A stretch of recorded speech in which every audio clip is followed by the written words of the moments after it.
Praise the Lord. जय मसीह की सबको। प्रभु का धन्यवाद कि इस साल की थैंक्सगिविंग देने के लिए मुझे यहाँ खड़ा किया और अभी तक मुझे जीवितों की जमीन पर जिंदा रखा और आज का दिन मुझे दिखाया। और मैं हंस इसलिए रही हूँ कि लास्ट जो पिछले साल की थैंक्सगिविंग थी, मैं शैतान के ऊपर हंस रही हूँ जो मेरी जिंदगी में बार बार कार्य करता है और वो लज्जित होकर मेरे सम्मुख से निकलता है फिर।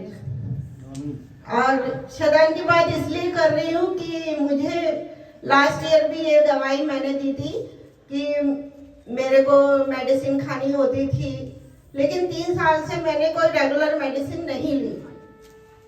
थायराइड हो गया था, एक बार हुआ था 2015 में, तो अजीब लगा। मैंने कहा रोज रोज कौन खाएगा, मैं तो नहीं खाऊंगी। तो मैंने तब से वो छोड़ दी और मैंने केवल परमेश्वर पर विश्वास किया। प्रभु, तूने मेरे इस शरीर को बनाया है, तूने मुझे रचा है और मुझे इसमें कोई बीमारी नहीं चाहिए। इसे मैं यीशु के नाम से कैंसिल करती हूँ। और 2015 से लेकर सिस्टर आज 2023 में मैं दवाई दे रही हूँ और मेरा थायराइड बिल्कुल ठीक है। हालेलुया। और ये बीमारी मैंने सुना है ऐसे होती है कि वो चलती रहती है, मेडिसिन ना खाओ तो ये चलती रहती है। मैंने कहा परमेश्वर, मैं देखती हूँ ये कैसे चलेगी मेरे शरीर में, और मैंने उसे रिसीव नहीं किया। और मैं हर 6 महीने में टेस्ट कराती रहती हूँ, ऐसा कि कभी फिर से आ तो नहीं गया, लेकिन मैं मेडिसिन नहीं खाती और वो मेरा कम ही आता है, बढ़ता तो है ही नहीं और लो ही आता है। तो परमेश्वर की ये पहली गवाही, धन्यवाद हो, थैंक यू। और मेरा घर बना था, 2019 से शुरू हुआ था, तो थोड़ा सा कर्जा था उस पे। तो लास्ट ईयर मैंने बोला था परमेश्वर अगले क्रिसमस तक मुझे ये कर्जा नहीं चाहिए, और वो क्रिसमस से 2 महीने पहले ही खत्म हो गया मेरी जिंदगी से। क्योंकि मैंने जब बाइबल में पढ़ा कि ये कर्जा भी एक पाप होता है, तो उस जब से मैंने वो वचन को पढ़ा और मुझे लगने लगा नहीं अब तो ये उतरना चाहिए। परमेश्वर, मुझे नहीं पता कि कैसे उतरेगा, तो वो भी परमेश्वर ने मेरी जिंदगी से खत्म किया। धन्यवाद जीसस। और ये मेरा बेटा है और ये बेटी, इन्हें समझाती रहती हूँ।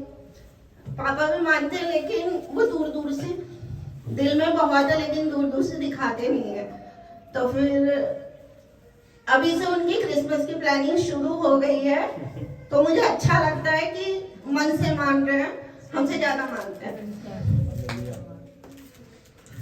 परमेश्वर लेके आएगा एक दिन उन्हें अपने,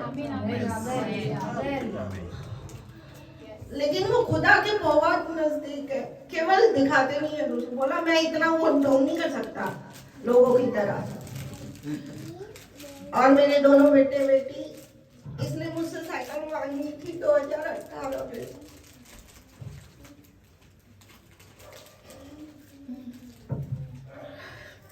कुछ ऐसी दिक्कत, ऐसी बड़ी बात नहीं थी कि हम साइकिल नहीं दे सकते। 2 साइकिल इनके पास पहले से ही थी, बट मैंने सोचा अभी से 2 हैं, लेकिन बड़ा हो रहा था तो वो छोटी पड़ गई थी। तो मैंने कहा परमेश्वर, इसको एक साइकिल इसके पापा के दोस्त के बेटे की आ गई, अच्छी थी। परमेश्वर का धन्यवाद दिया। मैंने कहा प्रभु तू उन्हें आशीष देना जिन्होंने इसको साइकिल दिया, अच्छी साइकिल। परमेश्वर ने उनको उनका घर दिलाया उसी के बाद। और अब इसकी 2023 में इसकी न्यू साइकिल आई है, और साइकिल ऐसी आई है कि पूरी कॉलोनी वाले देख रहे हैं कि बहुत अच्छी साइकिल है। और जो नंबर 1 साइकिल, हीरो की साइकिल इसके लिए मैं लेके आई इसके बर्थडे से पहले, जो सोचा नहीं था। और ये बेटी इसने अपने देश के लिए प्रेयर करी और ये फर्स्ट आई स्कूल में देश के लिए। प्रभु का धन्यवाद। और मैं एक गवाही देना चाहूंगी ये बहन मंजू दीदी के लिए, जिस बेटी की इन्होंने शादी की। मैं पहले कहीं और रहती थी तो वहां बहनी भी रहती थी। जब मैं वो शादी में गई तो मुझे वो दिन याद आ गया दीदी, जब आपकी वो बेटी बेहोश पड़ी हुई थी। आप शायद भूल गए होंगे लेकिन मुझे याद है। उस लड़की की हालत ऐसी थी, मतलब दूसरा आत्माएं उसके शरीर में थी। सही बोल रही हूँ? तो मुझे पता नहीं था, क्योंकि मैं इतना उस मोहल्ले में मतलब नहीं रखती थी, लेकिन मुझे पता चला कि वो बेटी ऐसे हो गई है और उसकी तबीयत ऐसे थी।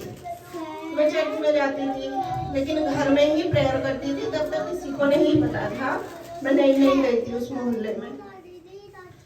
तो उनकी बेटी छोटी थी इसके जैसी, तो वो बेहोश पड़ी हुई थी। मतलब ये बहन रो रही थी उसे गोद में लेके कि वो खत्म हो गई, कुछ नहीं था उसके शरीर में। अचानक से एक बहन मेरे को लेके बोला चलो आज आप देख के आते हैं उसकी लड़की को। ऐसे मैंने कहा नहीं आंटी मैं नहीं जा रही। बोला नहीं आज चलते। अब भीड़ इकट्ठा थी पूरे बेड के किनारे पे, ये बहन लेके ऐसे बैठी थी बेटी को गोदी में और रो रही है।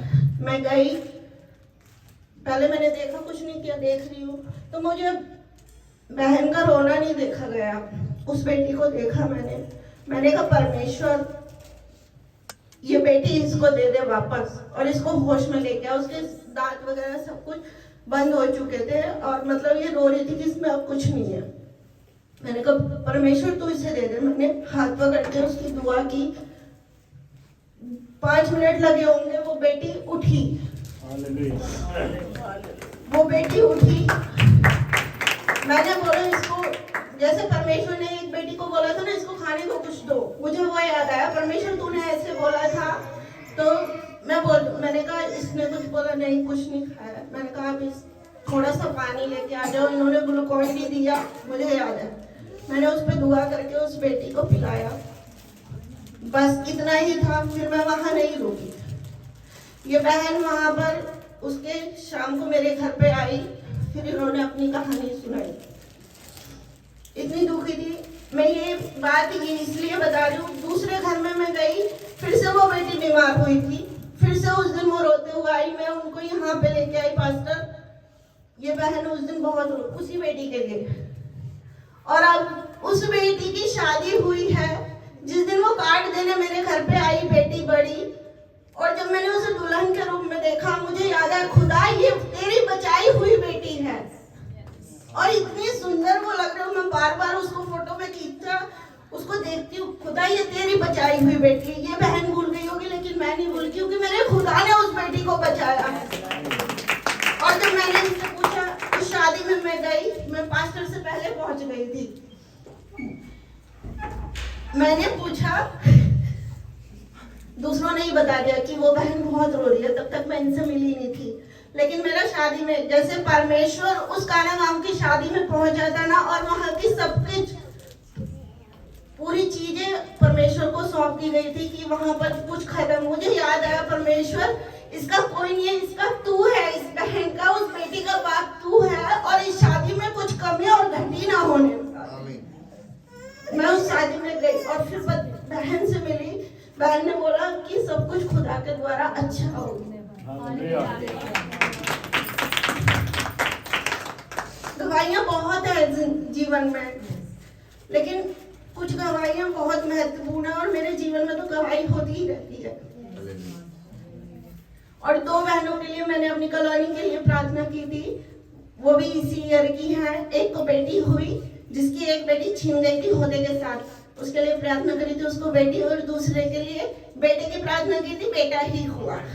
जिसको 8 साल से बच्चा नहीं हो रहा था, और मैं उस कॉलोनी में गई, मुझे पता चला, मैंने प्रार्थना करी। मुझे किसी के आंसू देखे नहीं जाते, केवल मैं बोलती खुदा चाहिए उसको भी दे दे, बस। खुदा करता है, परमेश्वर देने वाला परमेश्वर है। परख के देखो कि यहोवा कितना भला है। आमीन, हालेलुया।